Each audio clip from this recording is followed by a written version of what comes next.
Round 10 of the UK&I Skippys Race School Series here from the Nürburgring at Nordschleife, settled in the Eifel Mountains, coming to you in just a few moments' time here on Racespot TV and iRacing Live.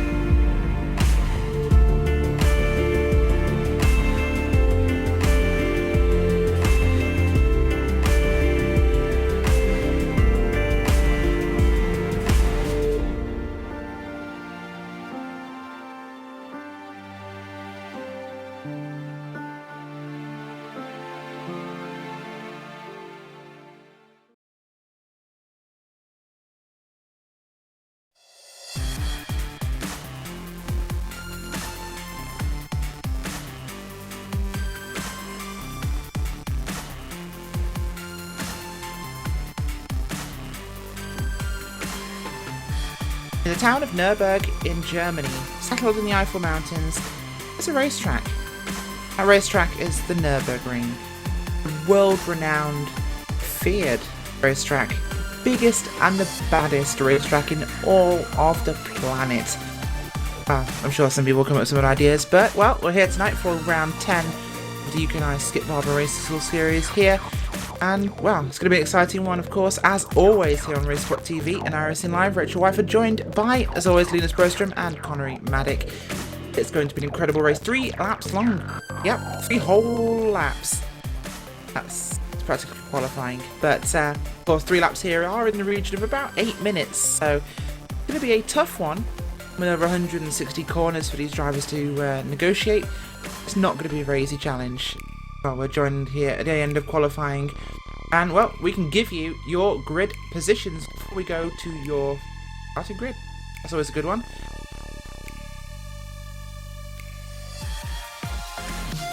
Tom Ward has it on pole with a 7-minute 56.230. We aren't counting in tenths here, we're counting in whole seconds.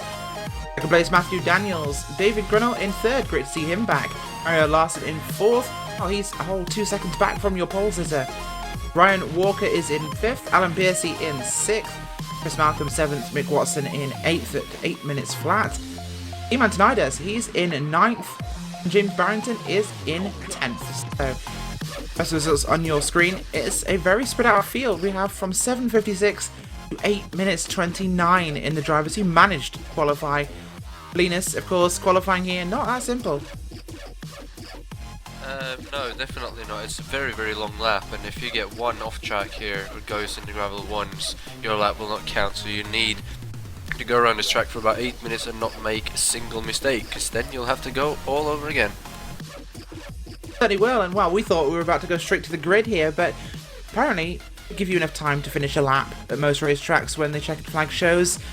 Turns out here that's 10 minutes, so you're going to have to put up with us for a while longer, huh, Connery? Yeah, it's interesting seeing these guys negotiate just shy of 21 kilometers of this racetrack. I mean, Skippys aren't the most powerful thing, so it takes a while for them to get around. But yeah, this should be interesting, and I can't wait for the race start. Certainly not, of course. I spoke to Fahim Antonides earlier in the week, Linus.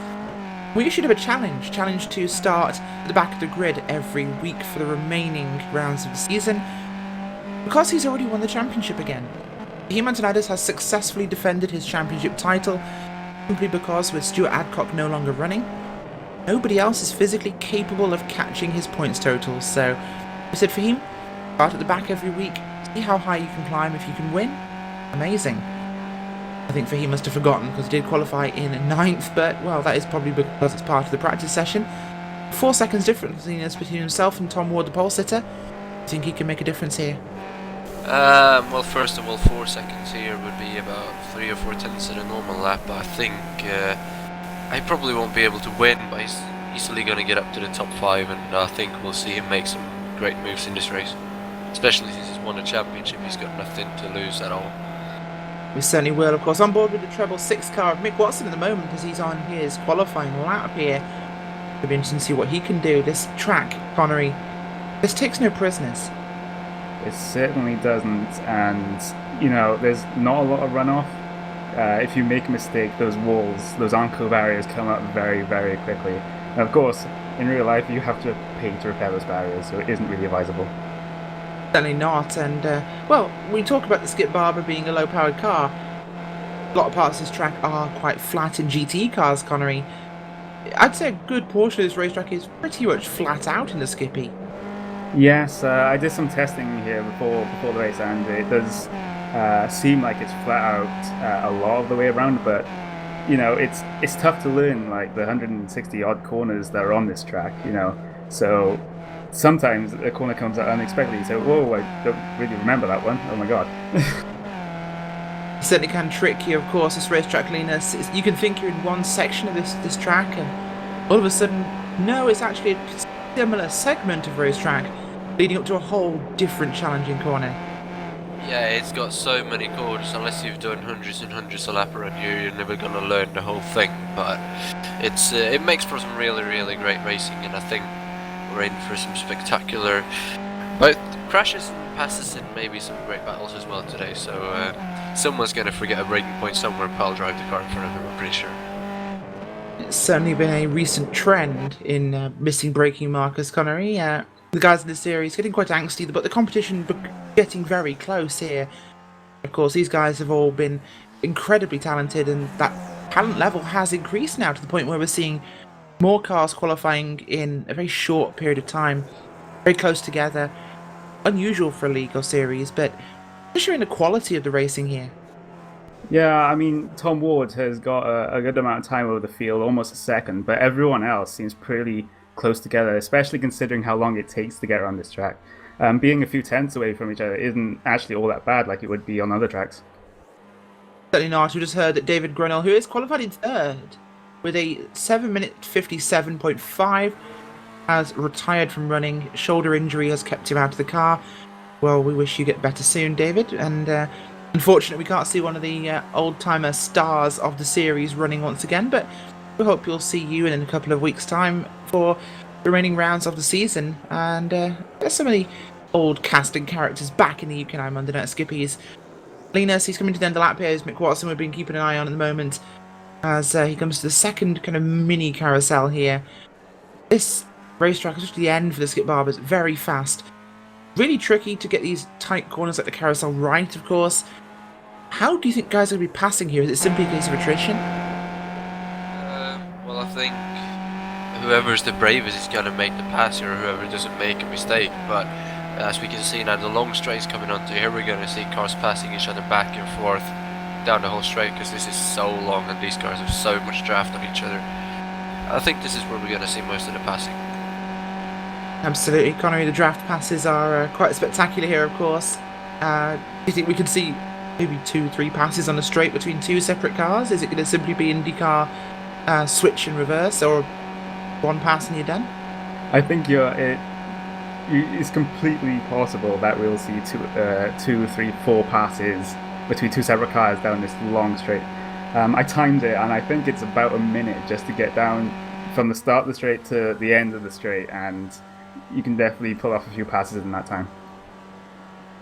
Well, certainly impressive, and it's a strange thought to really picture here, but typically these drivers for the official length races, and of course this series does mirror the official Barber Racing School series in iRacing, typically 2.7 to 3.1 gallons, if not always 3.1 gallons, is your standard fuel load for a race in these cars. And would you believe it, that 3.1 gallons is enough for this race too, which is incredible.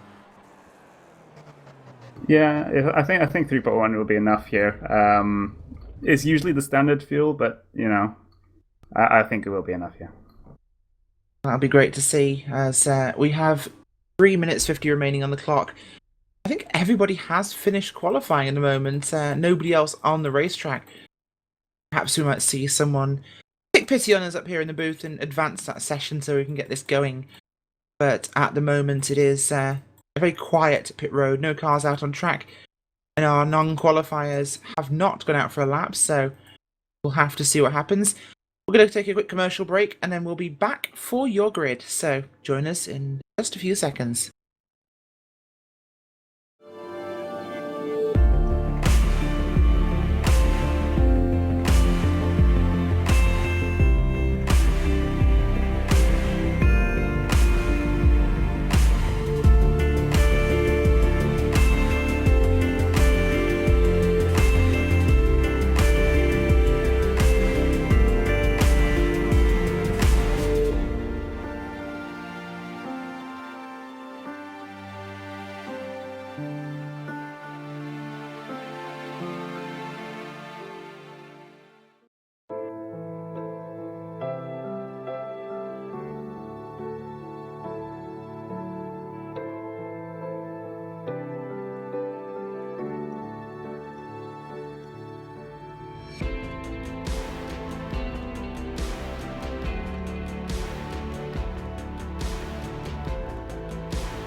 Well, we're back here on RaceSpot TV as we've had our first pre-race commercials here in the UK&I Skip Barber series. We apologise for that, but with 10 minutes for people to complete laps and only one person actually finishing a lap, it was rather silly to keep here talking at you and droning on. But as we are ready now to go to the grid, we're going to run through that one more time for you, just in case you forgot in the intervening 10 minutes. From Ward on pole, 7 minutes 56.23 over him. The second back is Matthew Daniels in second place. David Grunnell not starting from third, so that will be Mario Larson. Starting in fourth, I'm going to do this in my head, is Ryan G. Walker. Fifth, Alan Piercy. Sixth place goes to Chris Malcolm. Seventh place to Mick Watson. Freeman Snyders in eighth. James Barrington in ninth. And Mark Turner rounds out your top 10. Although it doesn't show that.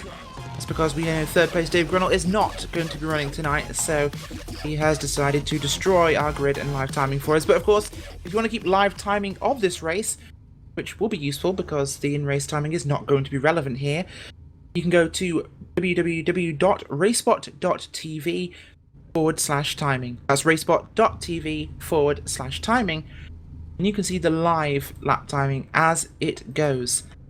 We're going to get ready for the race here on the grid, waiting for the cars to rev those engines to their mildly irritated hum as is being discussed in the YouTube chat.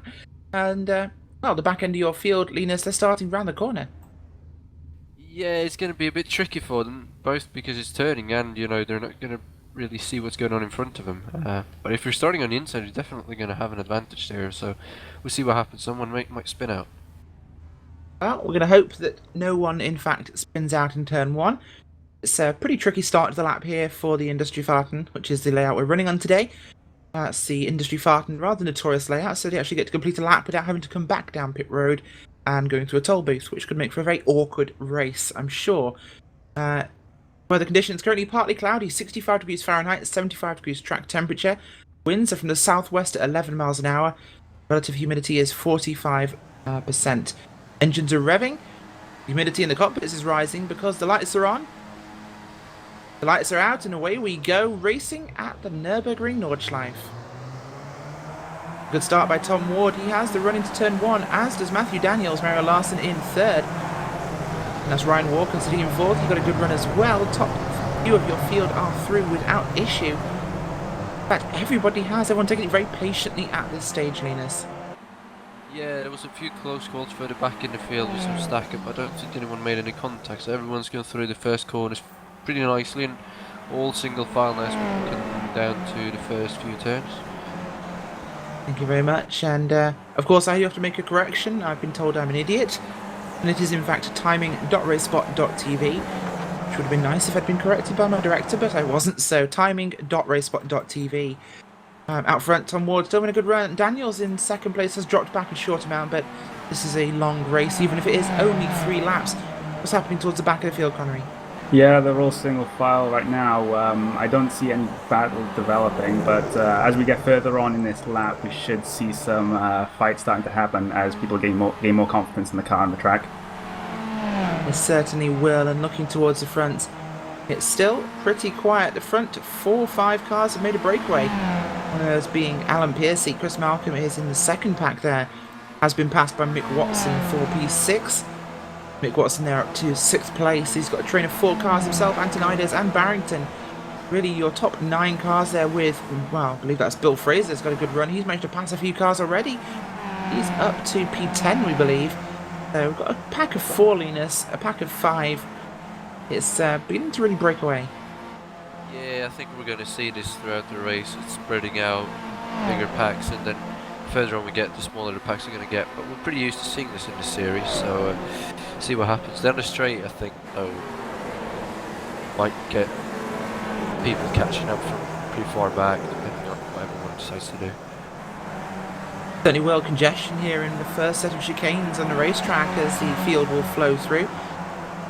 Front 5 have broken away now, and we have a 7, 8 car, 9 car pack for the second grouping there, Linus.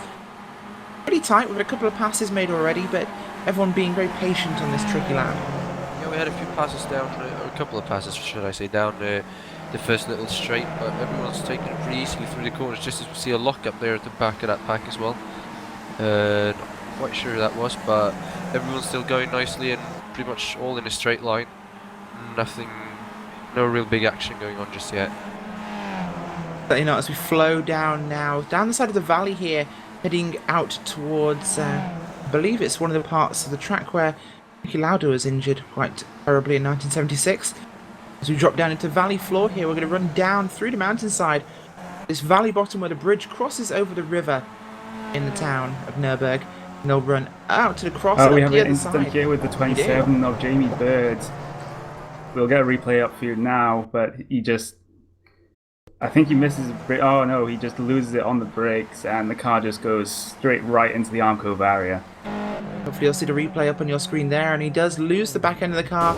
Round it goes into the barriers, and that's our first real retirement solo car incident, which is really what we expected here, Connery. People making their own mistakes at this track. Yeah, it's not really going to be passing mistakes. It's going to be just mistakes on their own, just because of the nature of the track. As we are having a look at the P13 and the 14 here, Bill Fraser and Lee Deemer. That is indeed Lee Deemer and Bill Fraser, that's the one. You're getting confused with Fraser Williamson and Bill Fraser, who are Fraser Squared, the team in the series, of course. That live timing is updated now for you. Number 13 and 14 cars, Barrington and Turner there, are racing on track. That's a good run from them, as we look to see a move here by the number 14 car, Barrington, who was had started this lap, was ahead, but, well, making that pass back now as we climb up the valley here towards the mid part of the lap. Been a good one so far. Everyone running still fairly safely, as we're 3 wide ahead of them. Let's take a quick look at that, and as for He-Man Tonida's involved in that one, I'm going to try and get you a quick replay of what happened there. Chris Malcolm, Mick Watson, and He-Man Tonida's 3 wide at the Nürburgring Nordschleife. Guys, what are you doing?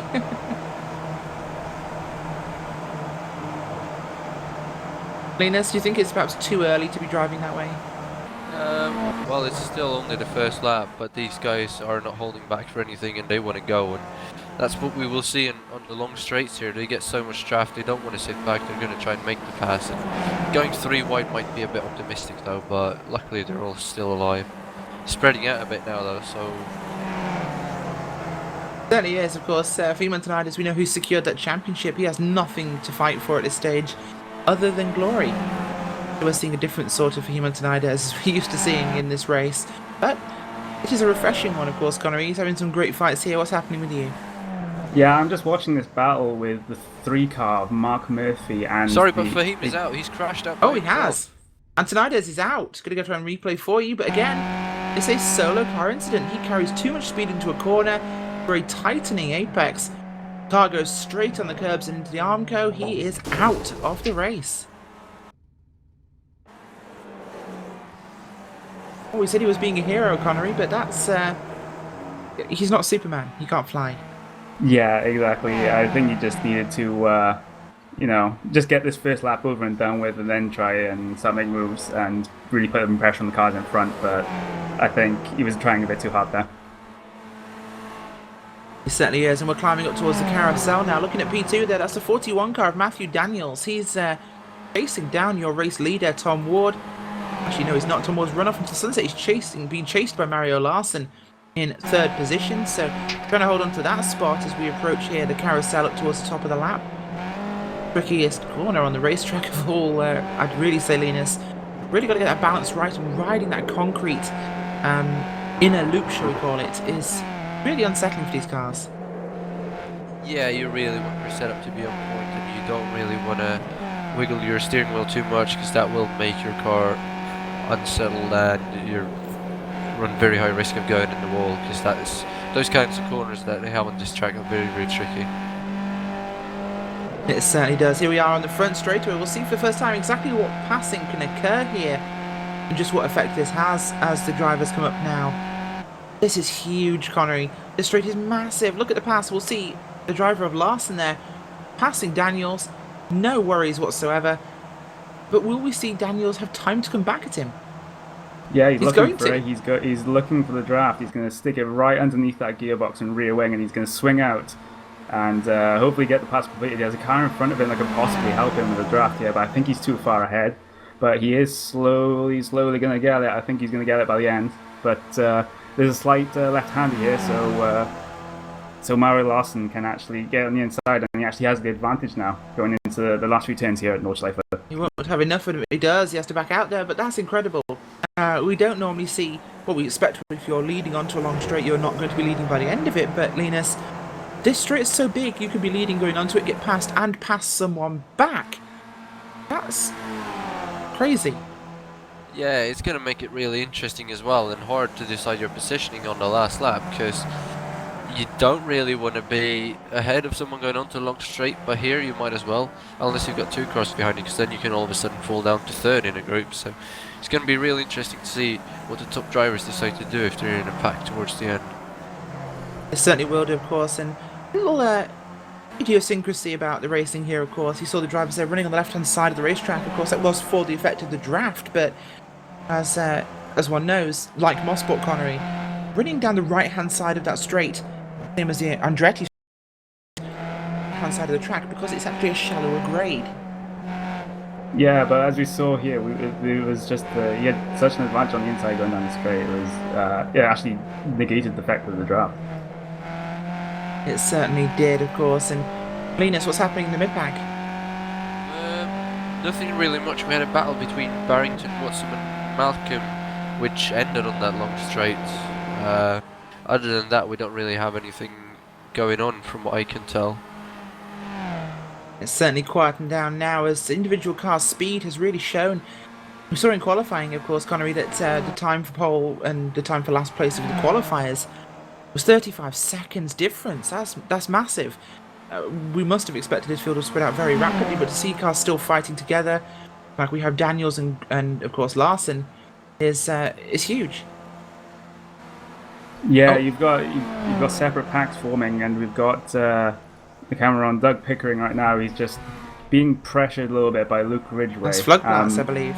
Yes, and I've seen this battle actually developing over the course of the last lap as well, so this should be coming up to an interesting battle here. It certainly will be there. We can see Luke Ridgway there in his incredibly artistic race car. I think we're going to call it artistic. My eyes are bleeding, but Doug Pickering there being chased by Luke Ridgway, the Apex Racing car of Pickering, trying to hold on the lead here. Certainly better through some of the slower corners, Linus, but the faster corners seem to go to Pickering. To Ridgway. Yeah, Ridgway I think also has a bit more experience in this car, so he's got a bit more trust in the car and the tires going around these quick corners, and that's what you need if you want to be fast at a place like this. You need to know where the limits are on the car and what it will do in certain situations, and I don't think Doug has raced enough in this car to have that kind of trust in his car yet. Well, we know that Luke Ridgway is also a bit of a fly-by-night a Skippy driver. He doesn't race as often as we'd like to see him racing, of course, always a character at the racetrack, but himself and Pickering have a great battle here, and this is for 14th and 15th place in the racetrack, Connery. Bottom end of your top 15, but still, a track like this where you're less likely to see anybody else for the duration of the race. Every battle does it to win. Pickering gets it a bit loose, and he gives the position up to Luke Ridgway there. Yeah, I think he just got the back end out a little bit too much. He caught the curb, and he was really, really lucky to save that there. Well, that's interesting to see, of course. Big mistake there from Pickering, but he has at least another 10-15 kilometres to make a difference here, so all is not lost as we reach the bottom of the valley once again. Over the bridge, and he'll carry on up the hill finally. The rest of the lap being pretty much uphill at this stage, Linus. Anything happening at the front? Not so much still. We got a couple of pairs getting close to each other now. Mick Watson and Chris Malcolm look like they will be having a battle going on to the back straight. And right behind them for P9 and P10 we got Mark Turner and Paul Thurston also looking to get involved, and right behind them we actually got side-by-side action right now. Oh, sorry, before you do that, Linus, pass here by Daniels on Larsen as they climb up the side of the valley. Not too far away, and Alan Piercy hasn't dropped off them yet, so Piercy in fourth, he's still in sight. And as these two fight, they are drawing him back in again, so we could have a top four battle developing. They're only split by about 3 seconds total. Yeah, that's correct, and we also have a battle further down the field with Lee Deemer and Bill Fraser. Again, these guys are going right at it there. I think they passed like each other like at least twice on that long, the long straight there. So yeah, these guys are really going at it. They have been since the start, I think. So Yes, they certainly have, and well, it's taken a while too, of course, having it. We've lost Mark Murphy, I believe. He's had a retirement at this stage. And the number 3 car, of course, problems with the 83 as well. Linus, what do you have? I'm not really sure what's happened to him, but he's fallen way back, and he must have been off somewhere. yeah, also with the 3 of Mark Murphy who retired, it was a single car incident. Yeah, there was no one around him. He just lost it all by himself. The same thing's happened to Chris Malcolm. I believe we're showing that replay, of course, you just seen. But Chris Malcolm had a bit of a moment too. He's dropped all the way back now. He's further deep in the pack than he would like to be. Looking towards the front now, Larson, Daniels and Piercy, they're closing up. Tom Ward's still leading, of course, from the start of this race, but well, he's not broken away as much as he'd like. It's currently Daniels in second, Larson in third, Piercy in fourth there. Piercy's really brought up to the Molinas. He's back in this fight now. We're looking at a 3-car train, the biggest battle in the race. Yeah, he's really caught up to these guys, and going down the straight he's going to catch right up to him as well. And we might see another 3-wide situation if we're lucky. Let's just hope they can keep it together and not take each other out. I think at a track like this, 3 wide is the last thing you want to be even considering. But of course they'll probably do it when it matters. Hopefully that's on the final corner, running down towards the start-finish line here. But as it stands, Larson is closing up again. It'll be interesting to see what the effect will be, Connery, of 3 cars going onto the main straight here as they run between Gantry and Bridge even. It's going to be really tricky to see what will happen if that 3rd car will have any effect in this situation. Yeah, it will be a bit scrappy, I think, because they'll all be trying to overtake each other on that long straight, all trying to get the draft advantage. It should be interesting when we get to that stage of the track. It certainly should be, and Linus, is anything happening? Excuse me, sorry. Is anything happening in the midfield? Well, we got the battle for 8th and 9th between Chris Malcolm and Mark Turner at the moment. Malcolm looking to recover from his little mistake earlier, and he's right on the back of Turner. I don't really know if he's going to try and make a move soon though. But right behind him as well is Paul Thurston, so we could have another 3-way battle going on to the very long straightaway, which they are coming up to just now. They certainly are, so we'll keep an eye on Larson, Daniels and Piercy. As you see there, 2nd place and 3rd place swapping for the first time on this run. And we'll see what happens again here. Gap widening there for Tom Ward at the front, but we're going to see a move back by Daniels. And Piercy staying out of the draft here, really. He's not even involved, Connery. That's quite an unusual decision to be running, well, and arguably what is the correct side of the track, I should say. But to go, that draft effect seems wasteful, as no, he will hold it this time. The position will currently be in the hands of Daniels. Can he clear Larson? He does, so got passed back, and holds it. Yeah, I think Piercy was playing a more of a defensive role there, or sorry, a very passive role there, because he didn't want to get involved in this fight and make it 3 wide and possibly wreck all 3 of them out. He's just racing his race currently, and if you'll see if he can make a move on his last lap here. He certainly will. The final lap now. White flag is out for the race. We're on the final lap. Yes, it's only lap number 3, but it feels like it's been a lifetime here. Tom Ward leading from the start of this race. He's got a gap now of 2.8 seconds. It's Matthew Daniels in 2nd, Mario Larson in 3rd, Alan Piercy in 4th. That's the closest fight we really have there, those 3 cars. And this is a fight for a podium spot here, Linus. Alan Piercy will have to get involved soon if he wants a chance. Yeah, it looked that time down the straight though like it was holding back, and I think if he knows that he can keep up with these guys, he's going to wait till that last straight, and then he's just going to go for it and try and slingshot past both of them, because it's just one corner after that straight away, and if he can get past them right at the end, I don't think they're going to have any way to get back past him, so he's looking to get 2nd by waiting till the very last moment. It would certainly put him in an ideal position, Connery, to be behind 2 cars drafting. He'd get the biggest jump of all, feasibly. Yeah, the double draft is a thing, and it does help if you have more than 1 car in front of you, so you'll be looking to have that advantage going down the straight, definitely. Taking a look back here at P number 13, 14 and 15, that is Luke Ridgway, Doug Pickering and Rob Marshall. You've got a battle developing here, and they're also involving Lee Deemer at the front of that group too, so 4-car train here for 12th position on the racetrack as Ridgway chases Deemer. Pickering hasn't really recovered, Lena, since his little bobble where Ridgway got past, but he's in a good spot now. He might have a chance this time by. Yeah, if he's this close towards the end of the lap as well, he's going to get that super draft hopefully, and might be able to slingshot past him, as we see him go a little bit sideways there in that corner, but he managed to hold on to it, and it actually looks like this pack is closing up. So we could see some action in this group way before the end of the lap. We certainly could, and just keep an eye on Daniels and Larson. They are very, very close, almost to the point where Larson might take a move here. Not a sensible place to racetrack to do it, of course, Connery, but he's in a prime spot.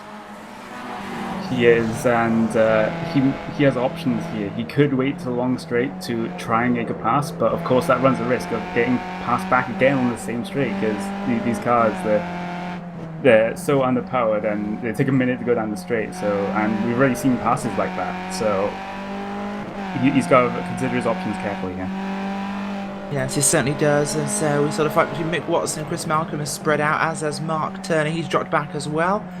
Paul Thurston is involved in that one, but it's pretty quiet, though. It's Turner and Thurston there.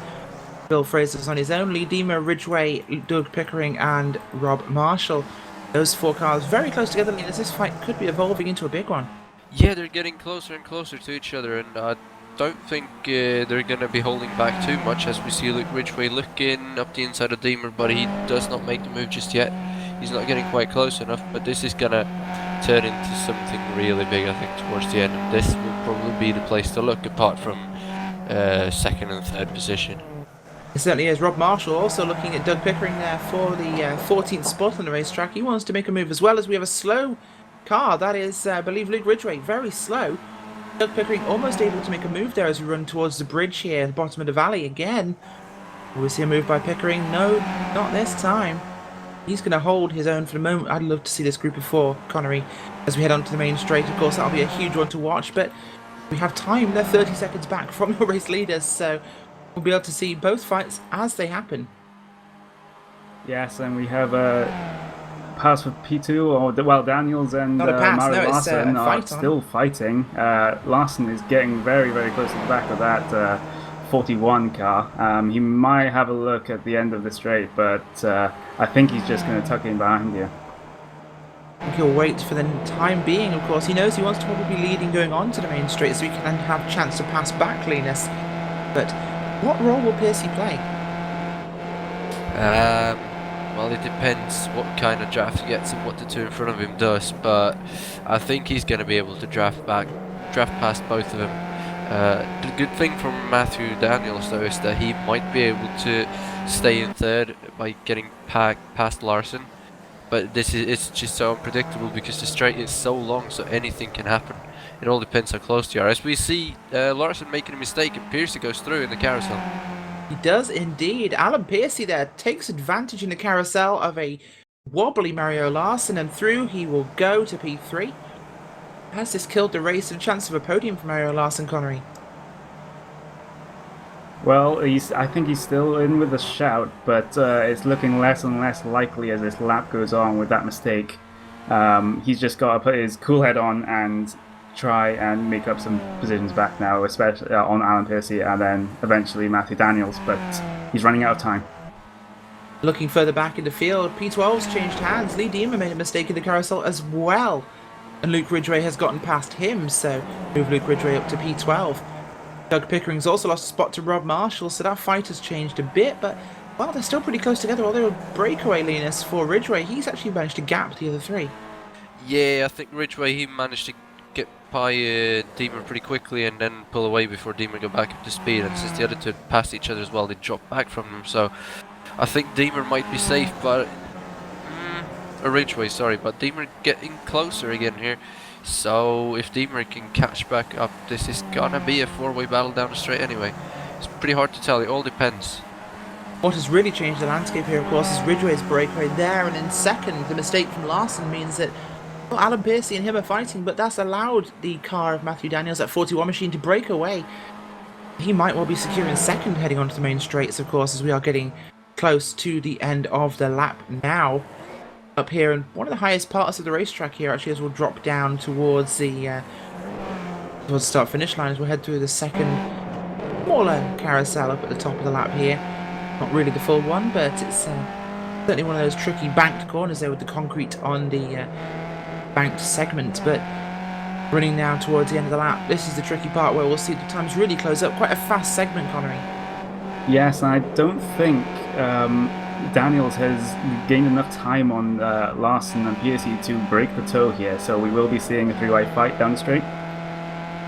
We certainly will. That'll be awesome to watch, of course. There's Piercy there involved as well. That'll be great to see as they're coming down now. Tom Ward has led every single lap at this race, as to he will win here at the Nürburgring Nordschleife unchallenged. But we're keeping an eye on the cars behind him. Daniels is clear. We thought he would be. A move by Mario Larson there on Alan Piercy. Oh, we got a crash back. We'll cover that in just a second. We're going to see what happens, Linus, but hold on to that. We'll get you a replay as it happens. And through he goes. No! Mario Larson will take second place. Alan Piercy up into third, we believe. That's changed everything. Daniels has lost everything from that momentum. Yeah, but they're all bunching up again here, and PC will be taking the inside here. Oh, they get so very close, but he'll have the Piercy inside. into second. Yeah, PSC's into second now, but he makes a mistake and allows Mario Larson. Oh, they come close to touching again, but Larson will have the inside line. Who's going to get it? Not going to be enough. I think it's going to be Alan Piercy who gets it at the end. He certainly will. Alan Piercy taking second here. Mario Larson in third. Matthew Daniels in fourth. We're going to have a quick look at Dima, Ridgway, and I believe the cars of Pickering and Marshall. Linus, what's happened? Lee Deemer and Rob Marshall going into the last corner before the long straightaway, they just got into each other and got sideways and crashed. And then Barrington, I believe it was, who had damage from earlier, was dropping back, came from behind and just piled straight into him. So not the way they wanted to end that battle, but Doug Pickering moves up to 12th then, and Luke Ridgway obviously will lead our pack in P11. Well, what was a relatively sedate and polite race so far tonight has just exploded in the finale. That was absolutely incredible. Replay there for you on the screen showing that incident there in the final moments on coming out onto the main straight. But challenging racetrack, Connery. We saw such a polite, careful race, and then suddenly it was explosive. Yeah, it went all a bit crazy at the end there with the race for P2, 3 and 4. That was crazy. I thought they were all going to wreck each other out, but they managed to keep it clean. And Alan Piercy, credit to him, he managed to get that by just a tenth of a second around this epic racetrack. Yeah, it's absolutely incredible race, and well, we're still waiting for plenty of cars to come through and finish. So we'll actually get you a couple of interviews now whilst we're waiting for the rest of the field to finish the race. It could be a few minutes' time. We do have Ryan Walker here, who's hopped out of his car. Ryan Walker came home today in the 5th position. Ryan, quiet race for you. Yeah, I was quite surprised that was a quiet race, to be honest. Had a good start, and then I think it was one of the fast left-handers on the fast left-handers. I just got sideways and clipped the grass and had to back off, and someone else in front behind me got by. So I thought I'll just take it easy and settle for 5th because I had a decent enough gap behind me. So I just took it easy and managed to finish in P5, and yeah, happy days. Really good for your championship points, of course. No real hope of catching Stu Adcock or Fahim Antonaides really for you, but looking for a solid 3rd? Yeah, to finish 3rd in the championship would be nice, but yeah, it's pretty close between me, Mark, and Clark. Clark as well, who unfortunately had to miss the race, but yeah, I think it'll be pretty close next week at the Zandvoort. Awesome. Well, thanks for joining us, Ryan, and well, good luck next week at Zandvoort. Thanks for having me. Oh, that's Ryan Walker who joined us, of course, from the Apex Racing car, but we're going to run through the grid now. Everyone's finished. It took a while, but we got there in the end. Victory goes tonight to Tom Ward, who came home with a pretty quiet race on his own. Alan Piercy, in a last lap craziness, will take 2nd place ahead of Mario Larson, and Matthew Daniels in 4th. We spoke to Ryan Walker, who came home in 5th today. Mick Watson was 6th. Chris Malcolm in 7th. Paul Thurston in 8th. Mark Turner and Bill Fraser round out your top 10. The rest of those positions are up on your screen. And, well, we're going to have a chat to the man himself. The man who we expected great things from. The man who we thought was going to come to victory today. The man who'd rather disappointingly broke his challenge to me and qualified, Humantonides. Hi. Well, for me, this race doesn't count. Hey. No, That's a good excuse. my puppy broke its leg. Does that count? Yes, that's a really good excuse. How is he doing? He's doing well. She's doing fine now. She's got a rest for the next couple of weeks. But anyway, no, back onto the race. Yeah, look, it's a tough track. It's not one that I knew. I barely learned which way the track turns.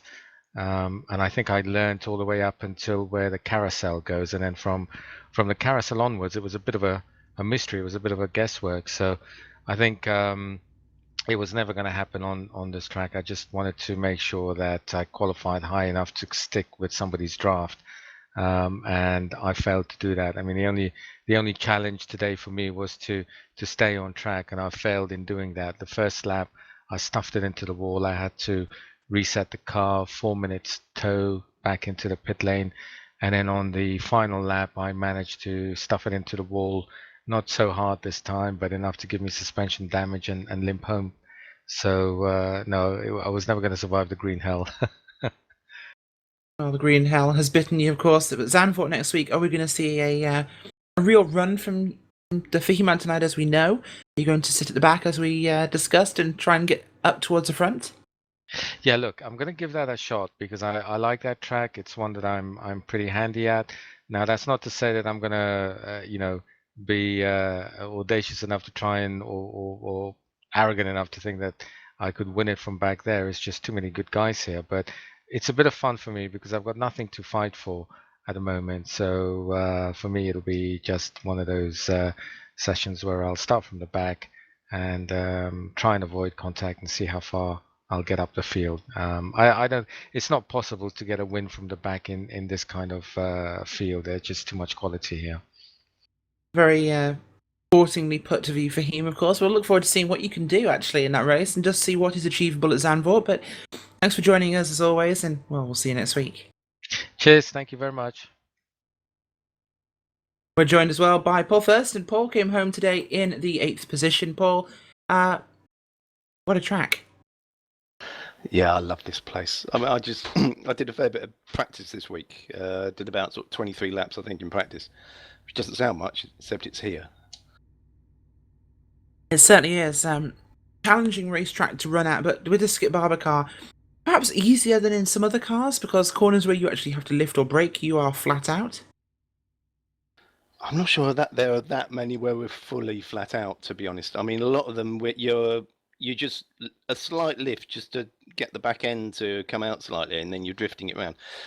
There's one comes Antonius Booker, I think, is one of the bridges. When you come down, there's a double left, and then a sharp right, where uphill right. And that one, it's just it took me ages to get up to speed in that, but you can take it so quickly with just a lift, just to break the rear end away, and then you're flat. And if you don't do that, you got a long straight after, so you lose loads of time. It's just a marvelous track. An absolutely beautiful racetrack. Well, a good result from you, Paul. Zandvoort going to be a good race for you?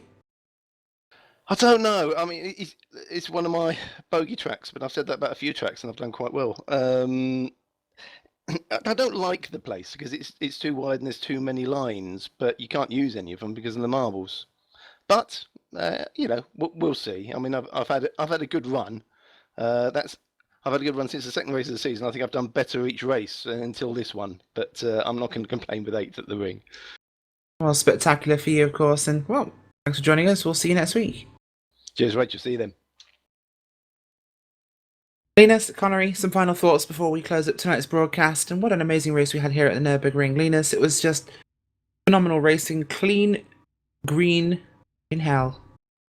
Yeah, it was very clean and some good battles, even though we didn't see that much passing as we're used to. But obviously, that's the nature of the track, and I'm just happy we got to see some battles all the way up till the end.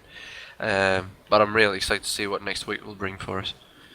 Connery, certainly gives you a unique perspective sitting up in the commentary box here, watching the coverage on the cameras, and just seeing how this track snakes through the valleys and the mountains here in the Eifel region. This track, does it breed good racing, or do you think this is breeding a time trial? I'm going to be a bit controversial here and say it's a bit of a time trial. there's not much space to pull off passes, but I think if you want an example of passes, I think that last lap coming to the last corner was a good example. There you go then. Connery Maddock with the controversial comment as always, but it's been a great race here at the Nürburgring Nordschleife for the UK&I Monday Night Skip Barber Racing School Series. You've been watching us on Racespot TV and iRacing Live. Join us same time next week for Zandvoort and round 11 of 12 as we will wrap up this championship in the last 2 weeks. I've been Rachel Whiteford. I've been joined by Linus Brostrom and Connery Maddock. Thank you, good night, and we will see you next week.